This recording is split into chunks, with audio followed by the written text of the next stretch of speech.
بسم اللہ الرحمن الرحیم۔ بھابھی جان کی کچھ آدھا پڑھائے تھے، آدھا چھوڑ گیا، آج اسی کو ہم مکمل کریں گے۔ تو لکھا ہے، وہ صبح سویرے اٹھتی، بچوں کو نہلاتی، ان کے کپڑے بدلتے، خود نہا دھو کر تیار ہو جاتی، بچوں کو کھلا پلا کر 7 بجے اسکول بھیج دیتی۔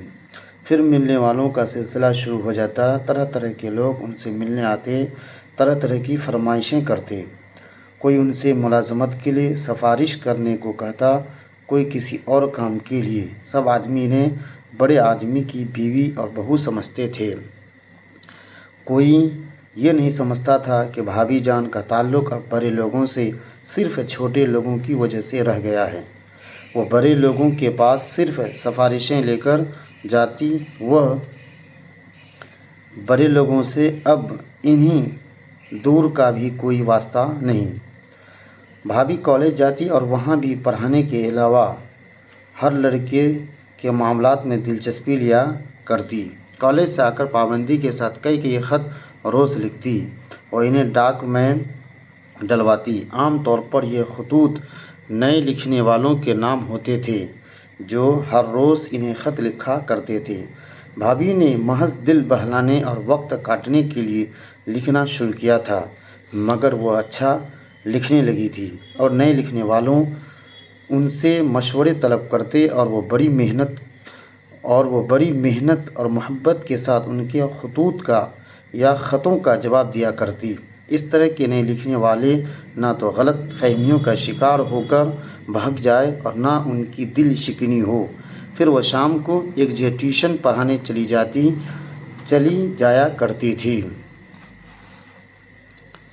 یعنی صبح جاگنے کے بعد سے سوتے وقت تک کام آدمی کا کیا ہے مشین معلوم ہوتی تھی۔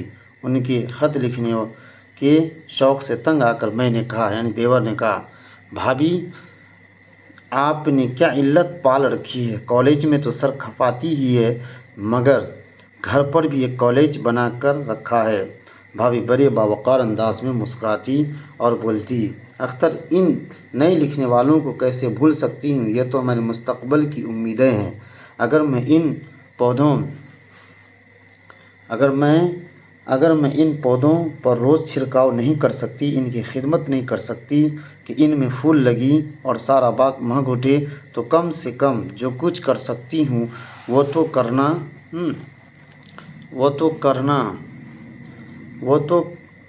کرنا چاہیے۔ اس جواب کے بعد کچھ اور بولنے کی گنجائش ہی نہیں تھی۔ میں چپ رہا۔ ایک دن شام کے وقت وہی لڑکی شمی ان کے پاس آئی اور بہت اداس تھی۔ وہ کچھ کہنا چاہتی تھی لیکن پھر بھی نہیں کہہ سکتی تھی۔ بار بار اس کے ہونٹ کانپ کر رہ جاتے تھے اور ایسا معلوم ہوتا تھا کہ اب وہ رو دے گی۔ بھابھی نے حسب عادت اسے بٹھایا اور باتیں کی، پھر آنے کی وجہ پوچھی تو وہ کچھ بھی نہ بولی۔ بھابھی جتنے اسرار کے ساتھ پوچھتی، معلوم ہوتا کہ اس کے ہونٹ اتنی ہی شدت کے ساتھ آپس میں چپکتے جاتے تھے۔ آخر وہ کچھ نہ بول سکی تو بھابھی نے اسے پکڑا اور سونے کے کمرے میں لے گئی جہاں وہ سوتی تھی۔ دروازہ اندر سے بند کیا اور پوچھا، کیا بات ہے؟ لیکن شمی کچھ بتانے کے بدلے رونے لگی اور بھابھی کے چپ کرانے پر بھی روتی گئی، اور بڑی دیر کے بعد بھابھی کے ڈانٹنے پر اس نے بتایا کہ دوسری ہی دن ان کے بھائی کی MA کی فیس داخل کرنی ہے اور روپے کا انتظام نہیں ہو سکا ہے۔ اب وہ اس بات پر شرمندہ تھی کہ بھابھی اس کے کالج کا خرچ دیتی ہے، اب وہ بھائی کے لیے فیس مانگے، لیکن دوسرا کوئی اور ایسا ہمدرد بھی نہ تھا جس کے سامنے وہ اپنے دل کا بوجھ ہلکا کرتی، اور وہ صرف اپنے دل کا بوجھ ہلکا کرنے کے لیے ان کے پاس آئی تھی۔ بھابھی نے بڑی محبت سے شمی کے گال پر ایک چپت لگائی اور بولی، پگلی اس میں رونے کی کیا بات ہے؟ آخر اس میں شرمانے کی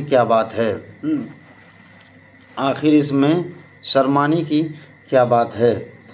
ہم لوگ اسی طرح تو ایک دوسرے سے کہہ کر اپنا دکھ درد ہلکا کر سکتے ہیں۔ یہ کہہ کر انہوں نے الماری کھولی اور چھوٹی چھوٹی سونے کی 2 چوڑیاں لا کر شمی کے ہاتھ پر رکھ کر بولی، لے جاؤ، اسے بیچ کر تمہارا بھائی فیس ادا کر سکے گا۔